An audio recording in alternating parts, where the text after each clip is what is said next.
عن عبادة بن الصامت رضي الله عنه قال قال رسول الله صلى الله عليه وسلم من شهد أن لا إله إلا الله وحده لا شريك له وأن محمدا عبده ورسوله وأن عيسى عبد الله ورسوله وكلمته ألقاها إلى مريم وروح منه والجنة حق والنار حق أدخله الله الجنة على ما كان من العمل رواه البخاري ومسلم. İmam Bukhari jana İmam Muslim rahimahumullah özlerinin sahihinde Ubada ibn Samit radıyallahu anhudan rivayet kılışat. Bu sahaba Allah'ın elçisi Peygamber sallallahu aleyhi ve sellem aytdı deydi. Men şehide en la ilahe illallah vahdehu la şerike leh. Kimdegim Allah Taala özü gana ibadat kılууга, kulçuluk kılууга tatıktуу, anın eç kanday şerigi jok dep күбөлүк бере турган болсо дейт. Başkaça aytkanda, жүрөгү менен Allah'tan başka sıyınууга eç kanday Kuday жок. Allah özü gana sıyınууга, ibadat kılууга, kulçuluk kılууга tatыктуу деп ыйман келтире турган болсо, жана ошол ыйманына жараша Allah'тын өзүнө гана сыйынып өтө турган болсо, мына ушундай күбөлүк бере турган болсо, мына ушундай ишенимде боло турган болсо, wa anna Muhammeden abduhu ve rasuluh, jana Muhammed sallallahu aleyhi ve sellem Allah'tın kulu jana paygambары деп ишене турган болсо, Allah'tın pendesi jana paygambары деп, Kuday emес,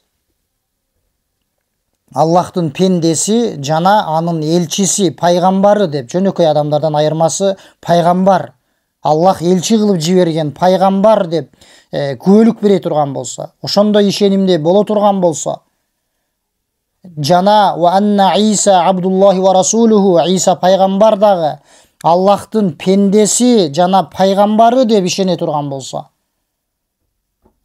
кээ бир адамдар ишенгенде үч кудайдын бири же Кудай деп же аны кандайдыр бир Аллахтын даражасына көтөрүп ушундай ишенимде эмес бир тууган. Башка пайгамбарлар сыяктуу Аллахтын пендеси жана Аллахтын пайгамбары деп ишене турган болсо, Иса пайгамбарды дагы. Ва калиматуху алқаха ила Марьям, жана Марьям энебизге таштаган сөзү деп ишене турган болсо, башкача айтканда Аллахтын бол деген сөзүнөн жаратылган пенде деп, Аллахтын ошол сөзүнөн пайда болгон деп ишене турган болсо, себеби Аллах субханаху ва таала Куранда айткандай бол деген сөзүнөн жаратылган. Ва рухун минху деп, жана Аллах жараткан рухтардын бири деп ишене турган болсо, Иса пайгамбарды. Себеби Аллах өзү жараткан рухтардын бирин Иса пайгамбарды жаратуу үчүн жиберген Марьям энебизге. Анан ошол Аллах субханаху ва тааланын бол деген сөзүнүн атасыз жаратылды Иса пайгамбар.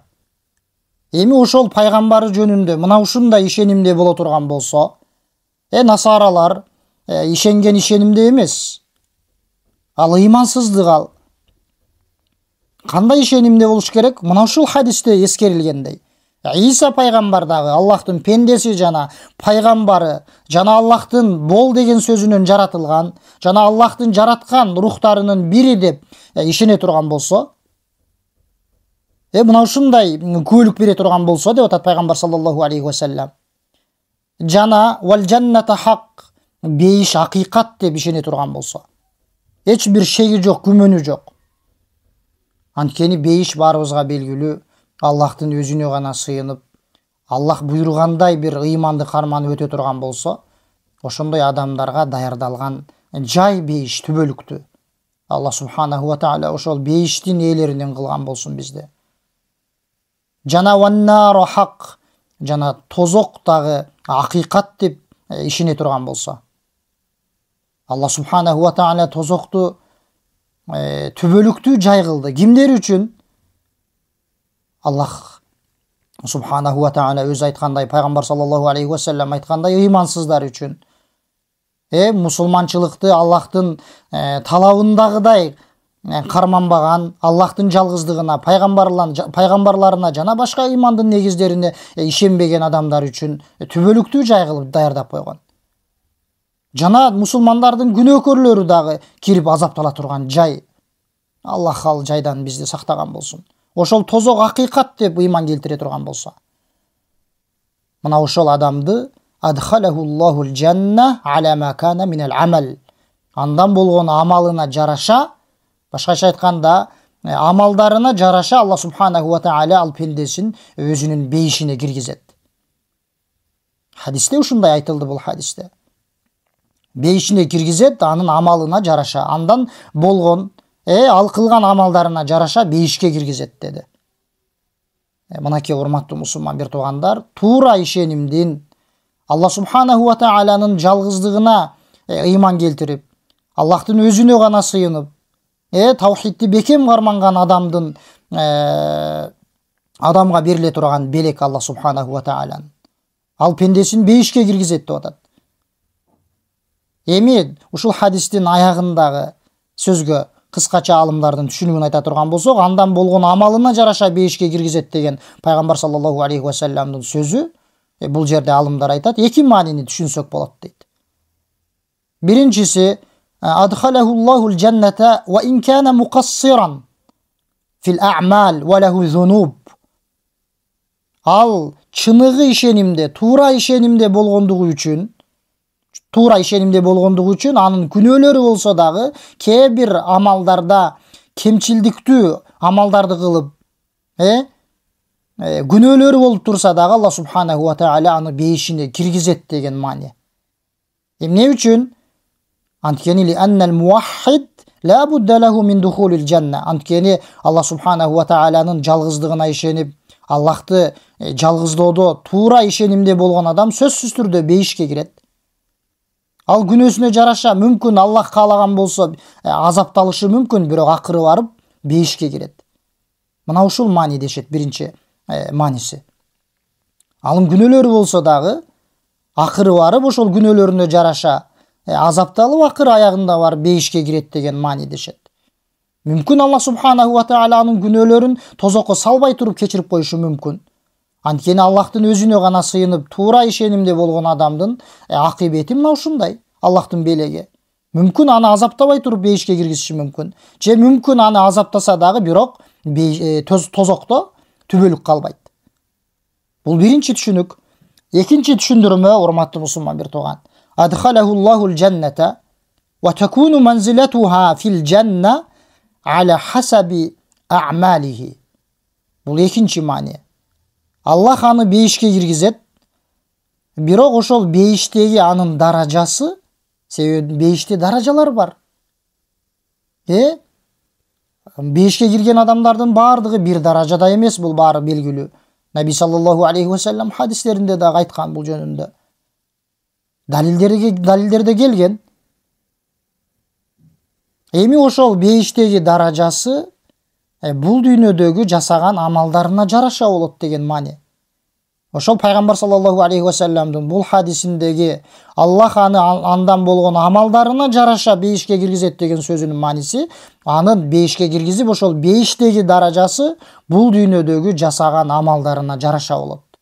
Салих амалдары көбөйүп, ар түрдүү жакшылыктары көп болуп, мына ушундай амалдар менен бара турган болсо, анын даражасы бийик деген сөз.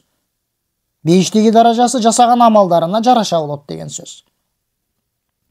Демек, урматтуу мусулман бир тууган, бул хадис өтө бир мааниси терең болгон, Аллахтын өзүнө гана сыйынып, ал затты талаптагыдай кадырлап, урматтап, ага эч бир нерседе шек келтирбестен, ага шерик кошпостон сыйынган адамдын белеги, урматтуу мусулман бир туугандар. Мына ушундай мааниге ээ болгон бул улуу хадис. Наби саллаллаху алейхи ва саллям бул хадисте ошол бизге туура Аллах Таалага ылайык өзү ал заттын өзүнө гана сыйынууга болгон эмне жолдун артыкчылыгын бизге баяндап атат. Ошол эки келиме, андан кийин Иса пайгамбар жөнүндө, тозок бейиш жөнүндөгү туура ишенимдин, туура акыйданын артыкчылыгын баяндап атат. Айтканыбыздай, жүрөгүндө ошондой туура ишенимде болуп, анан сырткы көрүнүшүндө дагы ошого жараша амалда болуу керек. Себеби кээ бир адамдар бар, аны туура ишениши мүмкүн, бирок амалы бузук болушу мүмкүн.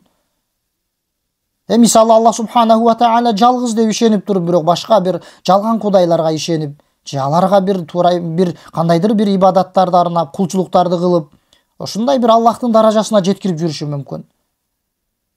Же кээ бир адамдар пайгамбарларды кудайлардын даражасына жеткирип жүрүшү мүмкүн. Же тескерисинче пайгамбарлардын артыкчылыктарын билбей, аларды бир жөн эле бир адам деп, аларды төмөн санап, ушундай бир ишенимде болуп жүрүшү мүмкүн. Аллах сактасын. Булардын бардыгы бул хадистеги ишенимге каршы келет.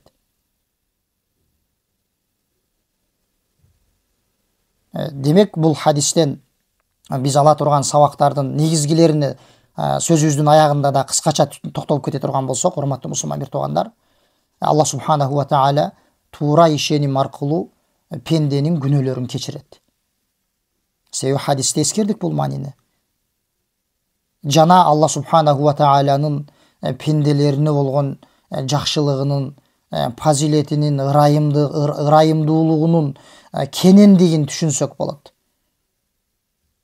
Аллах субханаху ва таала өзүнүн пенделеринде кандайдыр бир күнөөлөр болсо дагы аларды кечирип, же болбосо аларды түбөлүк тозокто калтырбай, өзүнүн ырайымы менен, мээрими менен бейишке киргизет.